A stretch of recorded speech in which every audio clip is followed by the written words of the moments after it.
Donald Trump ने Richard गैरनियल को अपना जो एलची मुकर्रर किया है स्पेशल मिशंस का।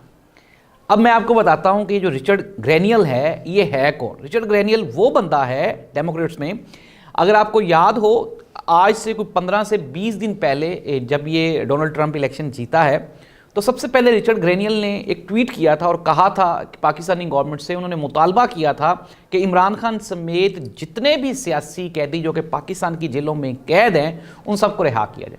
कोई आम बात नहीं है।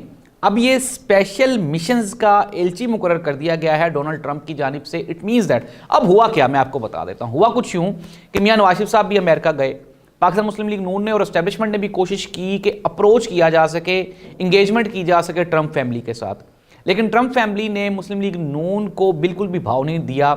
उसकी एक ख़ास वजह यह थी, अब जाहिर सी बात है कि डोनाल्ड ट्रंप को आप पैसों की या कोई इस तरह का कोई लालच तो दे नहीं सकते। अब उनको किस तरह का लालच दरकार होता है? उनको लालच दरकार होता है अमेरिकन को कि एक ऐसा बंदा जो कि दुनिया में पॉपुलर है लाइक इमरान खान, अब वो उनके साथ खड़ा हो जाएगा। अब जाहिर सी बात है ट्रंप फैमिली ने फिर उसके बाद ओवरसीज़ ये जो इंटरनेशनल दुनिया के लोग हैं ना, इनकी थिंकिंग, इनका सोचने का जाविया नज़रिया वो हमारे जैसा नहीं होता, वो और तरह से सोच रहे होते हैं।